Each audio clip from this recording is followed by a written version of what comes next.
The Unconditional Surrender. On April 12, 1945, Vice President Harry Truman received an urgent call from Steve Early telling him to come to the White House as quickly and quietly as possible. Truman did what was asked of him, leaving behind his Secret Service guard. He opened the door to the private quarters of the White House, expecting to see the president. Instead, he was greeted by the First Lady. Mrs. Roosevelt put her hand on Truman's shoulder and said, "Harry, the president is dead."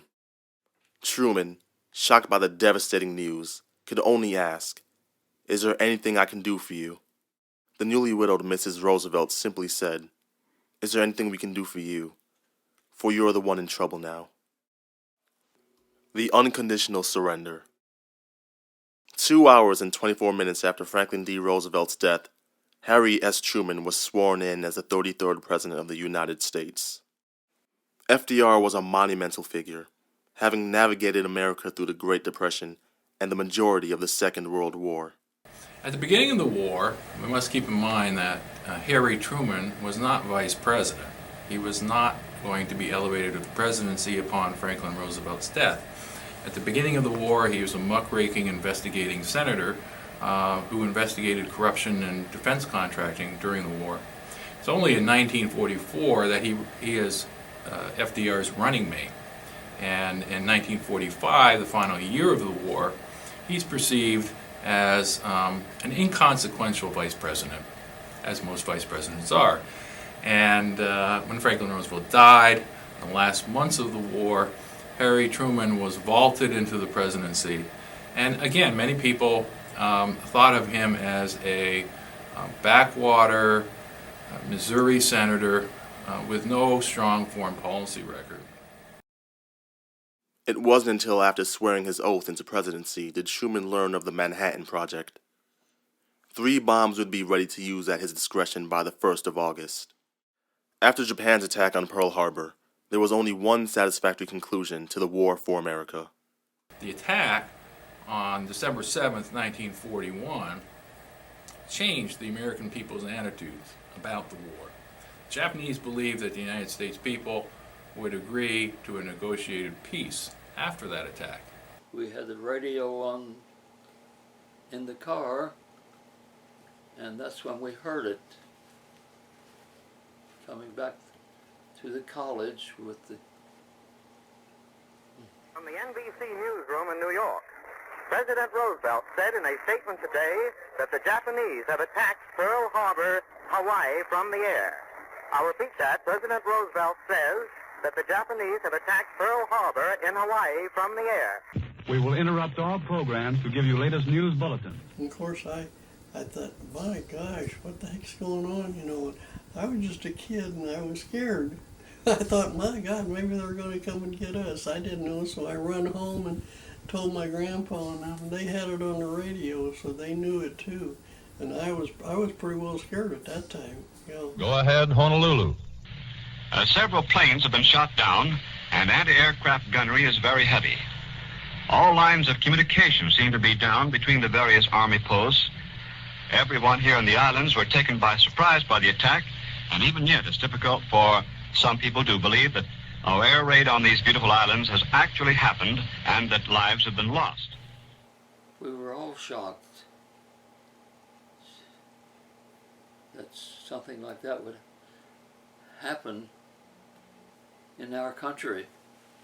A poll done after the attack showed that only 1% of Americans would agree to negotiated peace. 4 days after FDR's death, Truman gave his address to Congress stating, "So that there can be no possible misunderstanding, both Germany and Japan can be certain, beyond any shadow of a doubt, that America will continue the fight for freedom until no vestige of resistance remains."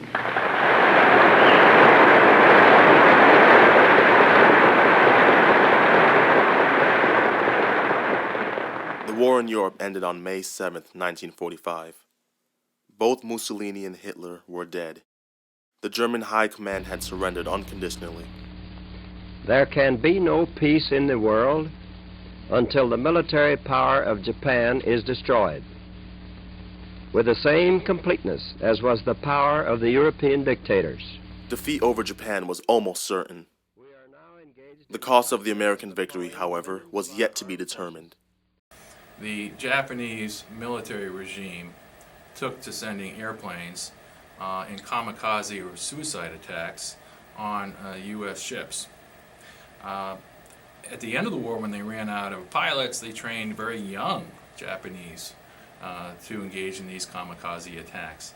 And there was a sort of a very militaristic form of Buddhism which was motivating these young men to join the cause of the emperor and his regime. I think that they were really good enemy. They were very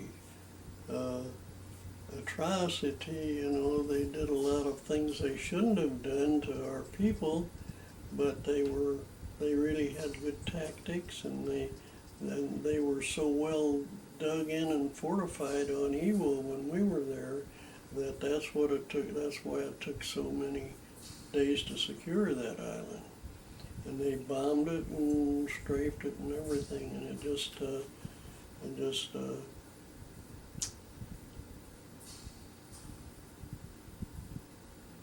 so we really had a tough time. It was really tough.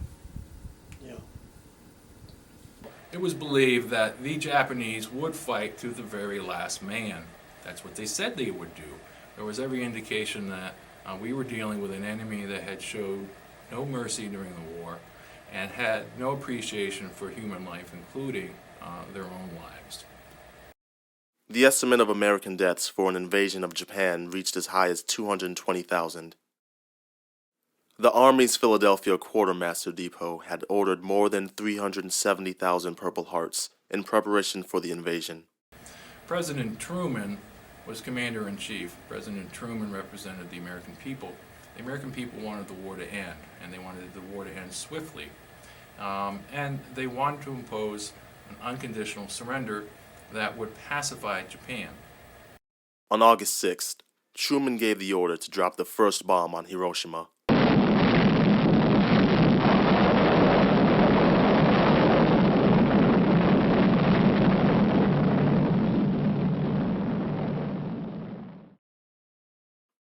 The initial impact of the bomb killed up to 146,000 people.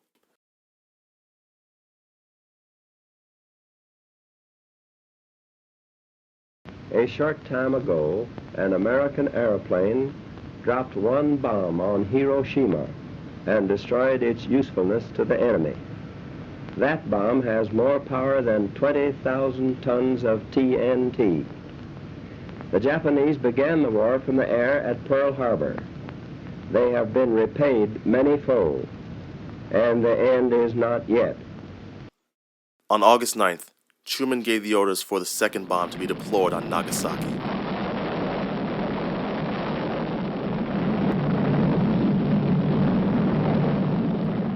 Up to 80,000 lives were taken instantly. Those who survived were plagued by the effects of radiation.